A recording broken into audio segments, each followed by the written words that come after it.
Hello, and welcome to Simple Man Sermons, the preachings of a simple man called by God to share the good news of Jesus Christ. Ask, and it will be given to you. Seek, and you will find. Knock, and it will be opened to you. That's a common translation. Another translation puts it like this: keep on asking, and you will receive what you ask for. Keep on seeking, and you will find. Keep on knocking, and it will be opened to you. And there's subtlety that I don't pretend to understand in the ancient Greek language as far as tenses and nuances in the language. But that seems to be in keeping with other parts. This seems to be in keeping with other places in Scripture where it talks about persistence. The parable of the persistent widow. The parable of the neighbor and the loaves. The parable of the persistent widow, I think, is one of my favorites. Let's go there and study it. Then he spoke a parable to them, that men always ought to pray and not lose heart, saying, there was in a certain city a judge, who did not fear God nor regard man. Now there was a widow in that city, and she came to him, saying, get justice for me from my adversary. And he would not for a while. But afterward he said within himself, though I do not fear God, nor regard man, yet because this widow troubles me, I will avenge her, lest by her continual coming she weary me. Then the Lord said, hear what the unjust judge said. And shall God not avenge his own elect, who cry out day and night to him, though he bears long with them? I tell you, he will avenge them speedily. Nevertheless, when the Son of Man comes, will he really find faith on earth? Now there is a lot in that parable, as there is in many of Jesus' parables, that we could unpack in several different ways. But the point of why I brought it up in this message is persistence. Keep on asking. Keep on seeking. It was her persistence that swayed the judge to avenge her. Her persistence. We see this in the parable of the neighbor and the bread. Interesting note, this comes right on the heels of the Lord's Prayer in the Gospel of Luke.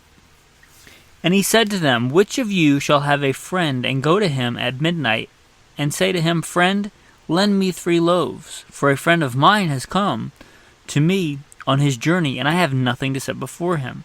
And he will answer from within and say, do not trouble me, for the door is now shut, and my children are with me in bed. I cannot rise and give to you.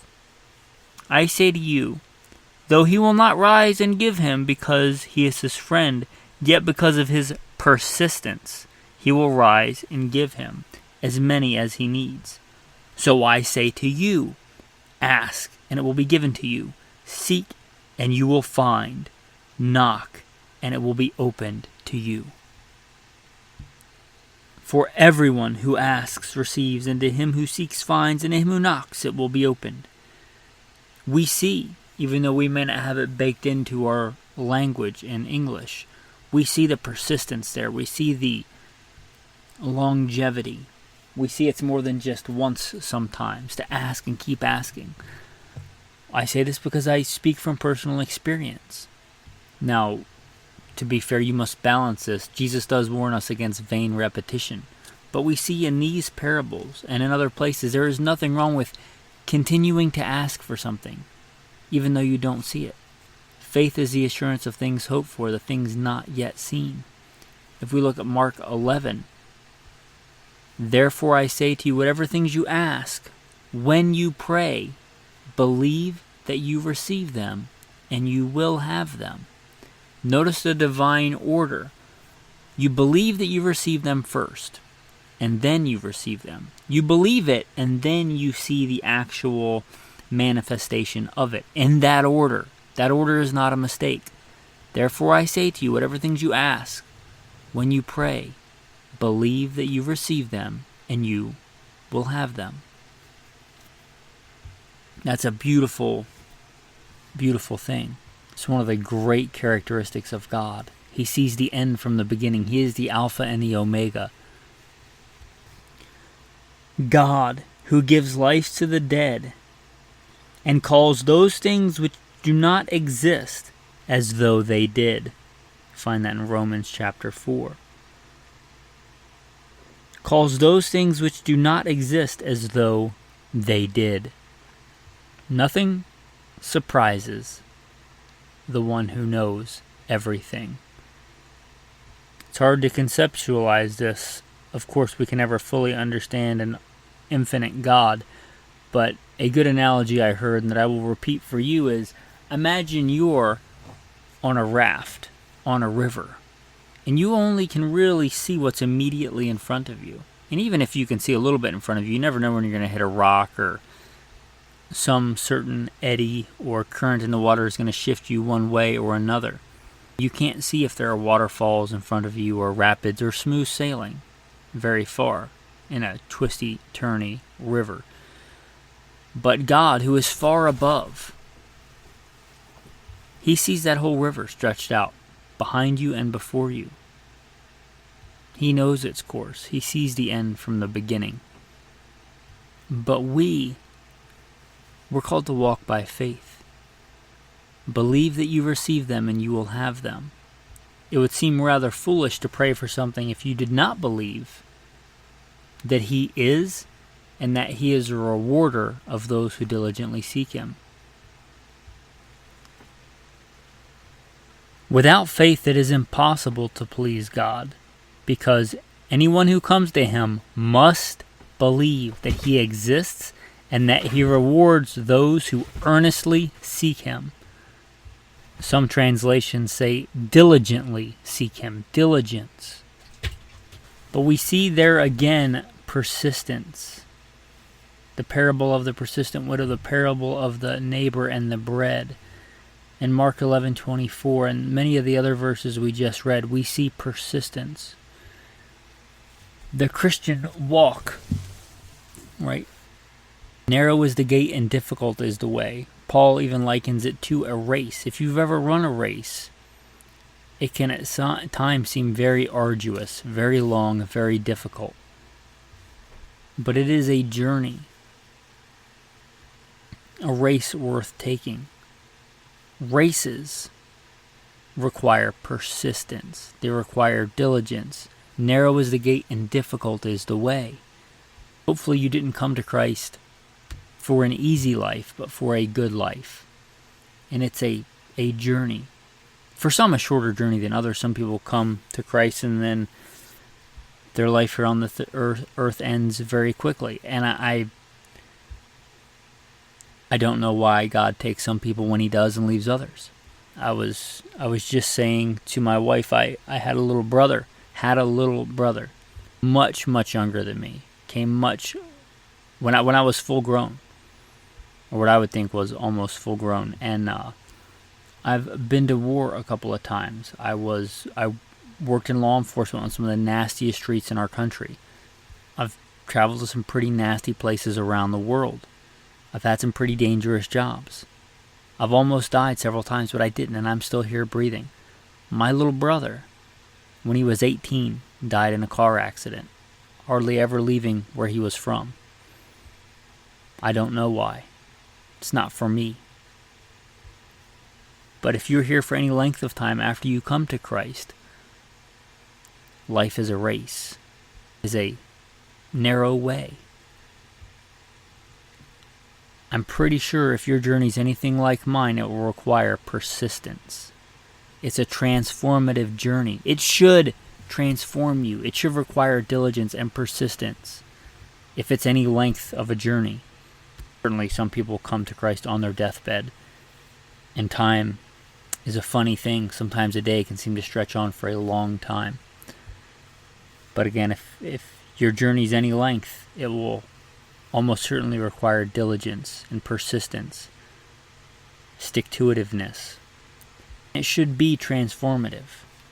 Persistence is a good quality we see here in many of the verses that we've read. You are supposed to be transformed into a new creation. You're not called to be new creations. We can see many case studies of this in the great men of the Bible. Look at Abraham. Pre-God's intervention in his life, pre-giving his life to God, and after. Dramatically transforms his life. To give you a brief recap, he leaves his family. God tells him to leave, to go to a place he's never been, to a people he's never known, and to become the patriarch of another nation, to go on many journeys, to see many disasters, to endure trials I can only vaguely imagine, the horror, to lay your one and only son, who you waited for decades and decades and decades, hoping you would have a son, and you have a one and only son, and to be told to lay him out on an altar and kill him, not knowing that at the very last minute God would stay his hand, to be willing to give up his one and only son, because God himself does in fact give up his only son for us, for he became sin who knew no sin, that we might become the righteousness of God in him. Right? It's a picture of Christ. But Abraham doesn't know when he goes to bring his son up that mountain, when he lays him on the altar to kill him, that his hand will be stayed by God at the last minute. He walks by faith.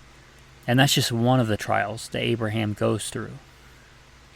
But his life is radically transformed when he gives it to God.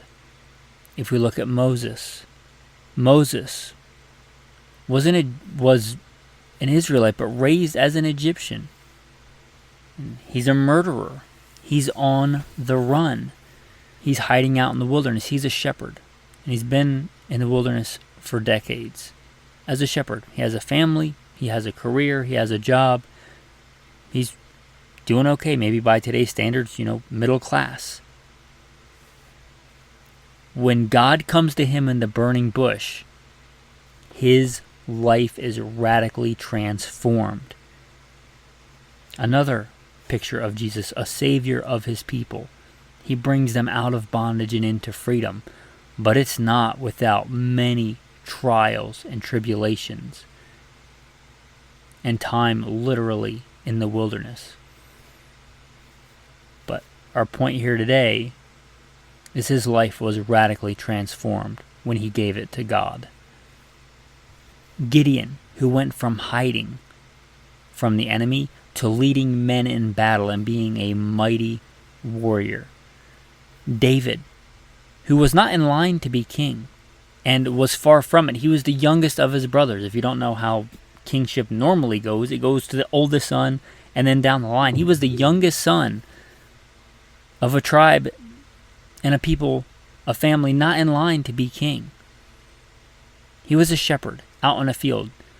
So not thought of by even his own family. He wasn't even invited to see if he could be king. That's the road he was on. God called him, anointed him. And from that moment on, his trajectory, although he was flawed like every great man except for Jesus in the Bible, they had flaws, but their life, the point is their life was radically transformed. He went from a shepherd in the wilderness to a shepherd of people, to a king of his people, to being in the lineage of the King of the world, of Christ. His life was radically transformed when he gave it to God. Paul, who thought he was on the right road when he was on the road to Damascus, and Christ came to him and radically transformed the trajectory of his life. His life was radically altered when he gave it to God. Here's the point. Have you given your life to God? Are you a follower of Christ? I'm not talking about you go to a evangelical Baptist church. I'm not here that's just the first one that came to mind. I'm not saying that you got baptized as an infant into the Catholic Church. That's not what I'm talking about. And I'm not picking on those denominations. What I'm saying is, a mark of great men in the Bible is when they gave their life to God, when Christ came to them, when they decided to give their life to Christ, their life was undeniably, radically transformed. It wasn't easy. It wasn't without flaws. It wasn't without missteps and stumblings, but they were radically transformed. How's your life? How's your life? Is that you? I'm not here just to tell you what you want to hear. I'm here to tell you the truth. You shall know the truth, and the truth shall set you free. The truth is, when men in the Bible gave their life to God, they were radically, unequivocally, undeniably transformed by the power and the majesty and the grace and love of God and of Christ. New creations. How's your walk? How's your race?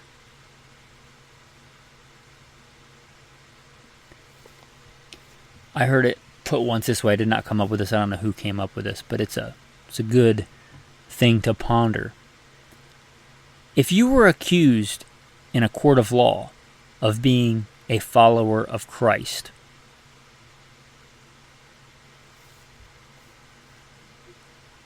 would you be convicted?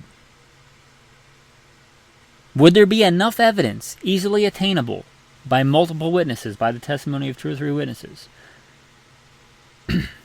Evidence is not feelings, evidence is facts. You shall know them by their fruit. Faith shown through works. Right? Would there be enough evidence to convict you? If somebody said, this man follows Christ, this man gave his life to Christ, would you be convicted? Or would they say, not enough evidence, hung jury? Think about that soberly. Because of the grace of God and the power of God, I think if I was up on a hot seat, I'd be pretty easily convicted. Would you? Not bragging about it. It's not because of me, not because of anything I did. I was a wretched man before Christ saved me, and to Christ be all the glory. But I see the radical transformation in my own life, so much so that when I look back at the man that I was before I gave my life to Christ, I don't even like that person. I don't even barely recognize that person. I mean, I know it was me, I have memories, but I'm a new creation. Are you a new creation? Would you be convicted? Or are you just like everybody else in the world? One of the reoccurring things we see in the Bible, you shall be holy, for I am holy. We see this in the Old and New Testament. It's one of the commandments. We see it Old and New Testament all over. You shall be holy, for I am holy.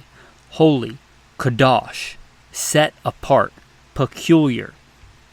By very definition, if you're just like the rest of the world, if you were put on that hot seat, accused, if you're just like the rest of the world, then you by definition don't stand out. You're not set apart. You are not being holy. Holy means to be set apart. And sometimes that's harder. In fact, it probably is always harder. You've likely heard the nail that stands up gets hammered down. Right? The path of least resistance is not the path, I submit, that you want to be on. Broad and easy is the way that leads to destruction, and many go that way. Narrow and difficult is the way. Right? That's the way that you're supposed to be on, the narrow, difficult way, and few, the holy, the set apart, the kadosh, the peculiar. You should stand out from the rest of the world. A city on a hill, a lamp that is lit, cannot be hidden. It should be pretty easy to tell. Talking about, not that there's anything Malamon say, evil by nature by these things, wearing a plastic bracelet or a t-shirt, but the staunchest, most heretical Satanist could buy a t-shirt with a cross on it. That's not what I'm talking about. I'm talking about faith by works. Is your life radically transformed? And I'm not saying it has to look exactly like anybody else's walk. You don't measure your corn in somebody else's bushel. That's Got that from Charles Haddon Spurgeon. That's not a biblical quote, just to be fair, but your walk may not look like somebody else's walk. We're called to use our talents and gifts in different ways. But the point is, if you give your life to God, if you give your life to Christ, if you are persistent in submitting to God, God will radically transform your life. You will become a new creation. And it looks different for everybody. Every person. We are all alike in that we are all made in the image of God. We are all sons of Adam. But in God's divine nature, He, for reasons I can't comprehend, decided to make all of us a spiritual being, unique and different, which means that He interacts with us in different ways, just like we interact with everybody in our life in different ways. I don't interact with my wife the same way that I interact with my friends. Even if I have two very good friends, I don't interact with them in the same way. I don't talk about the same things all the time. I know they have different interests, and I reach them in different ways. They learn in different ways. So our relationships may look different, but very impactful, hopefully, to each other. Although your relationship with God and the way that He interacts in your life may be far different than mine, there should be, I submit, an impact. There should be a change in trajectory when you look at your life pre-God and post-God, pre-Christ and post-Christ coming into your life. Now, they always existed, but there should be a pretty clear conviction, I submit, if you were accused of being a follower of Christ. This is not me judging you. This is me telling you to look at your own life soberly and circumspectly, and none of us is perfect. But how's your race going? How's your trajectory? How are you compared to the world? Are you holy, set apart, separate? I submit that the Christian life, the Christian walk, being a follower of Christ, do we see the great men in the Bible, the disciples, the men we aforementioned? Do we see them just saying a few words and then going about their life and doing the exact same things in the exact same way and living the exact same life as they did before? They said, Christ is Lord, Christ is King in my life. Or do we see their lives radically transformed? I hope. Although sometimes it may be difficult. For me, if I'm being honest. But it may be difficult, but for me and for you, worth it. A radical transformation, a new creation, a new heart. Come out from among them and be separate, says the Lord. Do not touch what is unclean, and I will receive you. Come out, holy, set apart, be different. Be holy. For it is written, Be ye holy, for I am holy. Narrow and difficult is the way.